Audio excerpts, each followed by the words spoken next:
मी old school ती Gen Z ती city वाली आणि मी देसी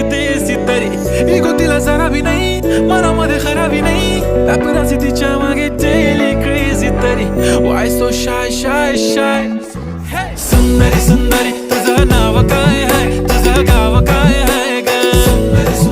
अरे सुंदरी तुझं नाव काय आहे तुझं गाव काय आहे ग अरे सुंदरी तुझं नाव काय आहे तुझं गाव काय आहे ग ती ओजी एकदम फाईन आहे आणि थोडीशी डिवाईन आहे कशी लाजते बघून आयना आणि चेहऱ्यावरती शाईन आहे खानदानी ग्रॅटिट्यूड ॲटिट्यूड पुरा एशियाना चौथं केलं स्टाईल केलं तिच्या समोर फिक्क गोल्ड आहे बोलायला पक्की बोल्ड आहे खरंच खूप